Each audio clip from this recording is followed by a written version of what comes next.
السلام عليكم ورحمة الله وبركاته. الحمد لله رب العالمين، والصلاة والسلام على أشرف الأنبياء والمرسلين وعلى آله وصحبه أجمعين. أما بعد. Muslimin dan musliman yang Allah rahmati lagi Allah kasih sekalian, pertama-tamanya dan buat selamanya kita mengucapkan syukur kepada Allah Subhanahu wa taala. Pagi ini Allah masih lagi memberikan kita peluang dan ruang untuk kita sama-sama memahami ayat-ayatnya, kemudian kita sama-sama mengambil pengajaran, dan seterusnya yang paling penting adalah kita mengambil tindakan daripada pesanan, peringatan, amaran yang Allah sampaikan melalui ayat-ayatnya yang terkandung di dalam surah Sajadah.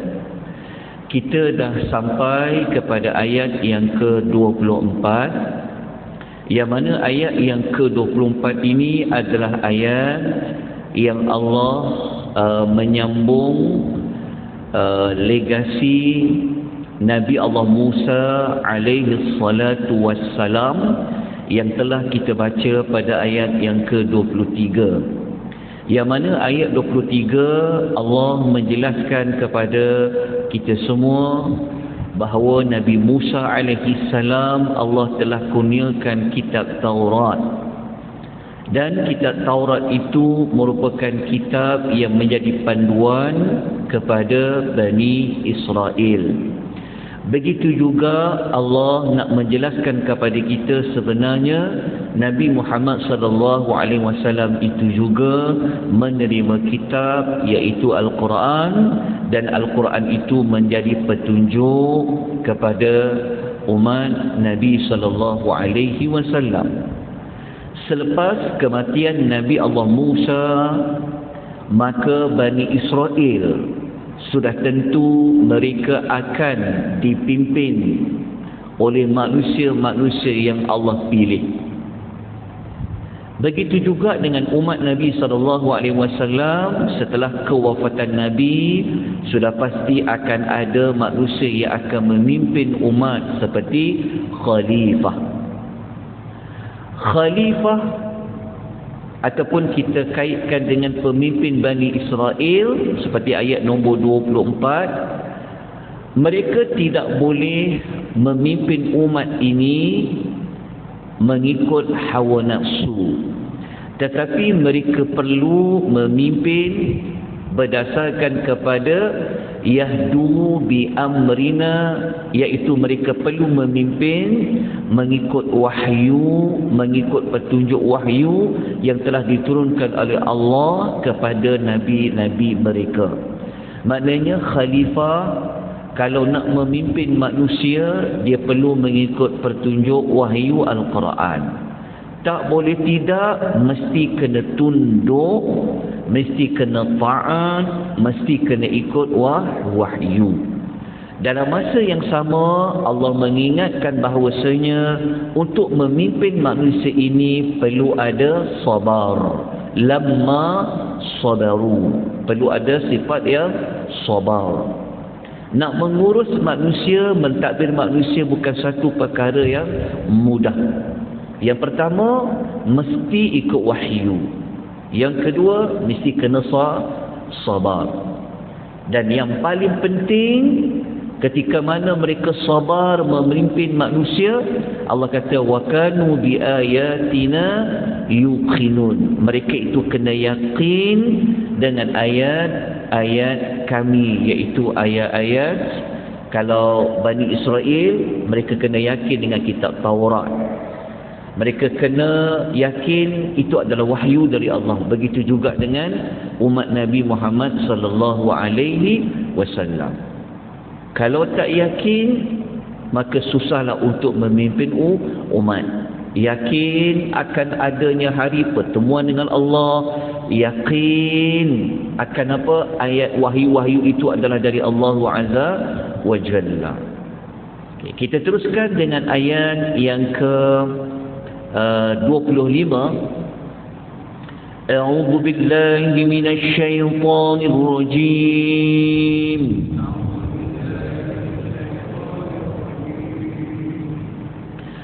Inna rabbaka huwa yafsilu bainahum yawmal qiyamati fima kanu fihi yakhtalifun.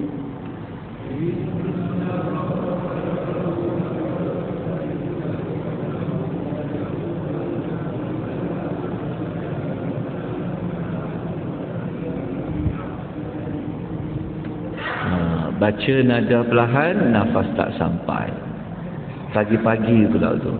Baik, ayat yang ke-25 ni Allah nak memperincikan lagi pada ayat yang sebelum. Lepas tu kalau kita baca pada ayat yang ke-24 tadi, nak memimpin manusia ni, maka dia perlu ada apa? Dia perlu ada sabar, dia mesti mengikut wahyu. Tetapi akan ada manusia-manusia yang akan menentang mana-mana manusia yang dia nak berhukum berdasarkan kepada wahyu. Kan? Ada juga yang tak nak ikut Quran tu. Ada juga yang tak nak ikut kitab Taurat. Maka apakah ancaman? Apakah yang perlu pemimpin-pemimpin ini lakukan? Nabi-nabi ini juga perlu lakukan. Allah mengatakan sesungguhnya Rabb kamu sahajalah yang akan memutuskan hukumnya antara mereka pada hari kiamat. Ini antara siapa dengan siapa? Antara Rasul dengan umatnya, begitu juga antara mana-mana pemimpin dengan siapa yang dipimpin. Yang mana di hari akhirat nanti Allah Ta'ala lah yang akan menjelaskan siapa sebenarnya yang berada pada jalan yang lurus, siapa sebenarnya yang berada pada jalan kesesatan. Siapa yang ikut Rasul, dia yakin dengan Rasul, dia ikut wahyu, maka dia akan dapat keselamatan. Siapa yang menolak Rasul, dia mengikut hawa nafsu dia, maka ia akan mendapat balasan. Kerana ketika di dunia mungkin manusia kata Rasul itu tak betul lah, Quran itu rekaan. Tetapi apabila manusia berada di hari akhirat, mereka tidak lagi boleh mendakwa sini sana, mereka tak boleh lagi menolak. Sebab itu Allah kata fima kanu fi yakhtalifun, mengenai apa yang mereka itu sentiasa berselisihan. Okay. Ayat ini kalau kita baca tafsiran untuk lebih jelas, Al-Imam Ibn Katsir rahimahullahu ta'ala alaih, ayat ini Ibn Katsir mengatakan Allah Ta'ala memberitahu kepada Rasulnya Muhammad sallallahu alaihi wasallam bahawa Allah lah yang akan memberikan keputusan tentang perselisihan antara pada Nabi dan umat mereka. Seperti yang saya jelaskan tadi itu. Siapa Allah akan beritahu siapa yang benar, siapa yang tidak benar, siapa yang betul-betul mentauhidkan Allah, siapa yang melakukan kesyirikan kepada Allah Azza wa Jalla. Baik. Kalau kita lanjutkan lagi ulasan Ibn Katsir mengatakan pada ayat ini, ayat nombor 25 yang kita baca tadi ni adalah merupakan hiburan bagi Rasulullah sallallahu alaihi wasallam. Kenapa perlu bagi tahu begitu? Kerana Rasulullah ini saban hari dia menghadapi banyak pertentangan daripada kaumnya, terutama ketika Nabi berada di Makkah selama 13 tahun. Kerana surah ini surah yang Allah turunkan semasa Nabi masih lagi belum berhijrah. Maka orang-orang sangat tentang Nabi SAW. So ayat ni memberikan Nabi semangat, memberikan Nabi pujukan bahawa Nabi ini sebenarnya dia berada pada jalan yang benar, berada pada siratal mustaqim. Tak apa, Allah pujuk Nabi, kan? Nanti mereka tahulah di hari akhirat apa keputusan yang mereka akan dapat apabila mereka menentang, mereka tidak sefahaman, tidak sehaluan dengan Rasulullah sallallahu alaihi wasallam. Okey, pengajaran ayat ini yang kita boleh ambil yang paling utama sekali adalah segala perbezaan dan persengketaan yang terjadi dalam kehidupan ini, khususnya yang berkaitan dengan agama ini, nanti akan berakhir dengan mendapat keputusan oleh Allah Subhanahu wa taala pada hari kiamat. Jadi tindakan kita, apa kita kena buat, walaupun kita tidak ataupun kita tidak menyenaraikan tindakan, tapi tindakan yang kita dapat belajar adalah ikutlah Rasul masa hidup ni. Pegang betul-betul dengan sunnah Rasulullah sallallahu alaihi wasallam, pegang dengan sekuat-kuatnya petunjuk Nabi sallallahu alaihi wasallam dan juga khulafa ar-rasyidin dengan kalangan salafus salih, gigit dengan gigi gerham kita. Okey, moga-moga di akhirat nanti kita bersama dengan kumpulan manusia-manusia yang mengikuti Nabi sallallahu alaihi wasallam. Jadi kita terus kepada ayat yang ke-26. Okey, ayat 26 ni dia ada kaitan juga dengan ayat 24, 25, 24-25. Kaitan dia macam mana? Kaitan dia begini. Kalau ayat 25 tadi Allah nak bagi tahu keputusan tu masa hari kiamat. Betul tak? Mungkin manusia yang dia memang tak percaya kiamat contohnya, maka mungkin dia akan memperolok-olokkan Nabi. Mungkin dia tak takut nanti di hari kiamat mereka akan tahu mereka ni bersalah. Sebenarnya Muhammad itulah yang betul, siapa ikut tu yang betul. Sebab kiamat ada manusia dia tak percaya.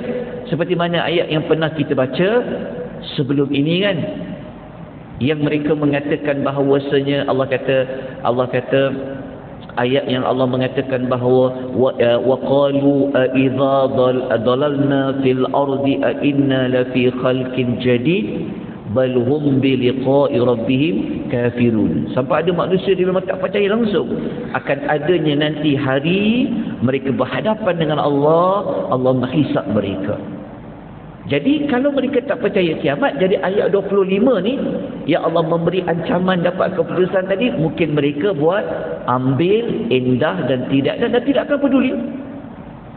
Tetapi ayat 26 Allah memberikan kepada mereka bukti yang jelas, tak perlu tunggu hari kiamat baru kamu nak dapat keputusan. Umat sebelum ini sudah pun Allah memberikan apa?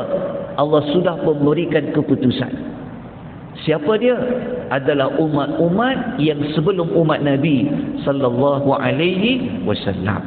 Okey, tuan-tuan, saya harap tuan-tuan jelas antara perkaitan ayat 25 dengan ayat nombor 26 tu. Mudahnya ayat 26 ni adalah ayat yang Allah nak mengatakan bahawa keputusan siapa yang ikut Rasul, siapa yang lawan Rasul, yang kata bukan-bukan tentang Rasul, yang kata bukan-bukan tentang kitab yang Allah turunkan kepada para nabinya, Allah kata dah terbukti pun apa yang Allah dah buat pada mereka. Kita bacakan ayat dia. A'udzu billahi minasy syaithanir rajim. أَوَلَمْ يَهْدِ لَهُمْ كَمْ أَهْلَكْنَا مِنْ قَبْلِهِمْ مِنَ الْقُرُونِ يَمْشُونَ فِي مَسَاكِنِهِمْ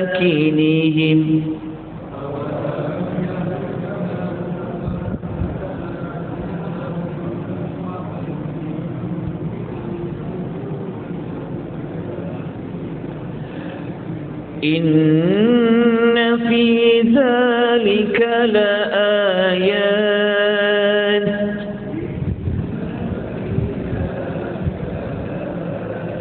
أَفَلَا يَسْمَعُونَ.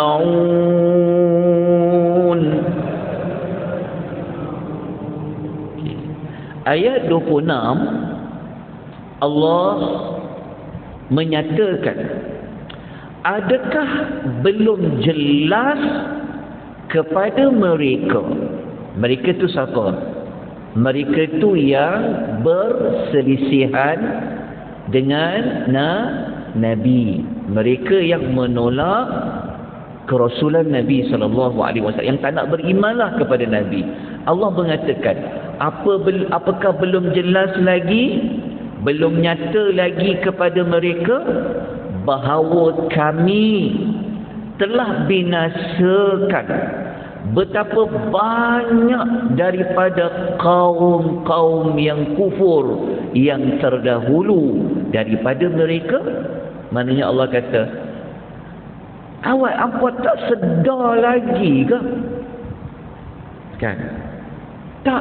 Tak nampak lagi ke keputusan siapa yang lawan Rasul ni dari umat-umat terdahulu? Kan mereka telah dimusnahkan, kan mereka telah dibinasakan. Kemudian Allah Ta'ala Allah Ta'ala menjelaskan lagi, sedangkan mereka itu berulang-alik melalui tempat-tempat tinggal kaum-kaum itu.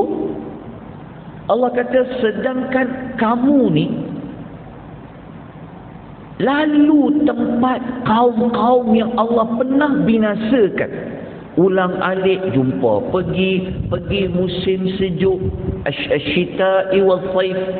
Dan kamu berulang-alik keluar Mekah nak pergi Syam, kamu keluar daripada Mekah nak pergi kamu nak pergi ke mana-mana, kamu nak pergi Yaman.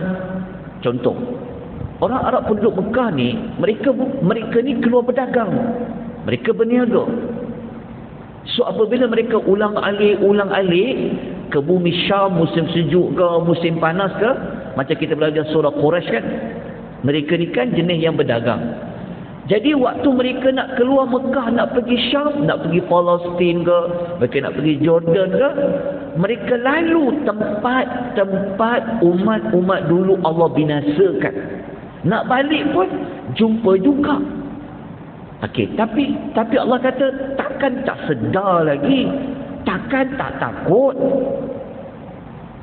Sedangkan mereka tahu umat tu macam kaum Ad, kaum Samud. Okey, kalau kita tengok dekat dalam nota tu, saya ada letakkan contoh dia. Kalau musim panas, penduduk Mekah ni dia akan pergi bumi Syam. Syam ni kita tahulah, Palestin, Jordan dan sebagainya. Kalau mereka pergi Syam, mereka akan lalu dua tempat ni. Antaranya mereka akan lalu dekat kawasan kaum Samud yang pernah Allah binasakan, iaitu siapa? Penduduk Hijr, iaitu pun kaum Nabi Allah Salih alaihi salatu wassalam, yang dikaitkan dengan apa? Yang mereka menyembelih unta. Lepas tu mereka lalu kaum Lut. Sampai sekarang pun tempat kaum Lut Allah binasakan pun masih ada. Kalau musim sejuk, mereka pergi Yaman dan mereka akan lalu kawasan kaum Ad, iaitu kaum Nabi Allah Samud alaihi salatu wassalam. Jadi Allah Ta'ala beritahu pada ayat tadi, waktu korang lalu dekat Syam, korang jumpa sisa baki kaum Samud yang pernah Allah binasakan dulu. Kenapa? Kerana mereka lawan Nabi Saleh, tak nak dengar cakap Nabi Saleh. Begitu juga mereka lalu tempat kaum Lut, kan, yang tak nak dengar cakap apa? Cakap Nabi Allah Lut alaihi salam. Ketika begitu juga dengan Nabi Allah Hud alaihi salatu wassalam. Itulah bunyi ayat dia. Okey. Kemudian kita tengok lagi terjemahan. Allah Ta'ala mengatakan sesungguhnya kebinasaan kaum-kaum itu. Kaum mana tadi? Macam kaum Samud, macam kaum Mu'ad, macam kaum Lut itu, kata Allah, mengandungi bukti-bukti. Kata Allah, bukti-bukti apa? Bukti-bukti yang Allah boleh memberikan apa? Memberikan keputusan. Tak perlu tunggu hari kiamat. Keputusan tu Allah boleh bagi semasa di dunia, dari sudut memberikan balasan buruk. Oleh itu, tidakkah mereka itu mahu mendengar? Mendengar apa? Kalau kita baca tu, mendengar tu maksudnya mereka nak mendengar wahyu Al-Quran yang disampaikan.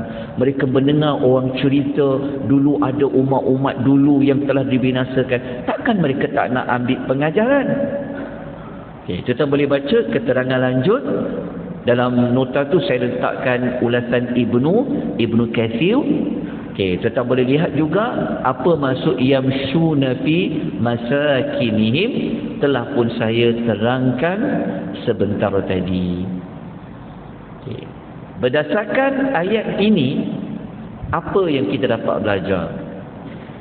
Ayat ni sebenarnya dia memberikan jawapan kepada kita. Kita tak boleh tidak, kita kena apa dengan Allah? Kita kena tunduk lah. Kita kena taat lah. Kita kena ikut. Jangan sombong. Jangan sombong. Kena ikut, tunduk, patuh pada Allah. Itulah ayat 15 yang kita sujud. Sujud apa? Sujud sajadah. Kan Allah kata wahum la yastakbirun. Mereka yang benar-benar beriman kepada ayat-ayat Allah ni, apabila mereka diingatkan, zukiru, mereka telah diingatkan dengan ayat-ayat Allah, mereka buat apa? Taat, ikut, patuh, tunduk. Jangan sombong. Kalau sombong, Allah ancam, Allah ugut. Macam ayat yang kita baca ni. Okay, jadi pengajaran pertama kita dapat belajar, dibinasakan umat terdahulu mengandungi nasihat yang sangat berharga bagi orang yang benar-benar dia gunakan hatinya, dia gunakan pendengarannya, dan digunakan matanya. Matanya mereka nampak tempat tu, mereka dengar cerita tu, mereka ada hati untuk masukkan perasaan takut kepada ancaman Allah Azza wa Jalla. Pelajaran nombor 2, penyebab umat-umat dulu dibinasakan adalah kerana mereka tidak mahu mendengar nasihat dan mereka tidak mahu mengambil peringatan yang disampaikan oleh para nabi alaihi salatu wassalam. Dan tindakan dia yang perlu kita ambil, tindakan yang pertama ni yang akhir tuan-puan ya, lepas tu kita tangguh pada ayat 27. Besok kita nak akan habiskan juga dalam tempoh minggu ni insya-Allah surah As-Sajdah ni, kemudian kita sambung nanti surah Insan. Tapi sebelum tu mari sama-sama kita mengambil tindakan. Apa tindakan yang kita nak ambil daripada ayat 26 tadi itu? Maka tidak lain tidak bukan, kita kena ambil i'tibar. Kita kena ambil apa? Pengajaran daripada kesan-kesan kebinasaan umat yang terdahulu. Okey, saya bawa satu contoh macam mana Nabi sallallahu alaihi wasallam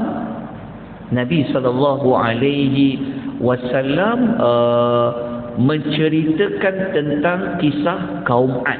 Tengok Nabi ya, dia punya terkesan dengan ayat-ayat Quran, maka tindakan Nabi tu nampak. Okey, kita tengok ayat dia. Ayat dia bukan ayat hadis Nabi tapi ada kaitan. Okey. Nabi SAW ni kata Aisyah radhiyallahu anha, kalau Nabi dia nampak ada awan, angin yang kuat, Nabi jadi sedih.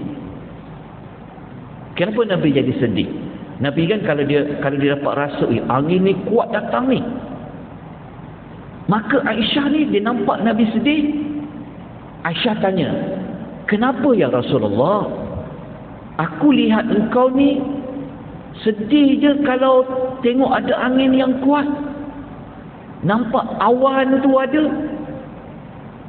Orang lain gembira je, kata Aisyah. Apa jawab Nabi SAW? Nabi kata, wahai Aisyah, tidak ada yang dapat memberikan jaminan kepadaku bahawa di dalam awan itu tidak mengandungi azab. Tuan faham tak? Dulu kaum Ad, ketika mana Nabi Hud kata, apa tunggu nanti apa kena azab ni? Apa tunggu?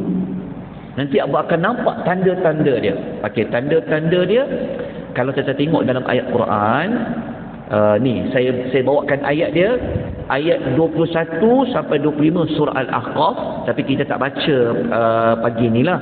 Cuma kita tengok ayat dia tu, surah Al-Ahqaf ayat 21 hingga 25. Okey, kita tengok ayat 21 tu, okey, kisah kaum Ad. Okey, kisah kaum Ad, Nabi Hud ingatkan dia orang. Nabi Hud kata apa? Tengok ayat tu, Nabi Hud kata apa? Jangan kamu menyembah selain Allah. Aku bimbang nanti kamu akan dapat azab di hari kiamat. Okey, Nabi Allah Hud kata kepada kaum Ad. Lepas tu ayat nombor 22, mereka jawab apa? Mereka kata, Hud, kami cabar kau. Mana azab yang kau janji tu? Mana? Kalau kau betul-betul kau kata kau orang yang benar, kami cabar azab tu datang. Nabi Hud kata apa? Aku tak boleh bawa azab tu. Azab tu ada pada Allah. Aku sampaikan je kepada kamu.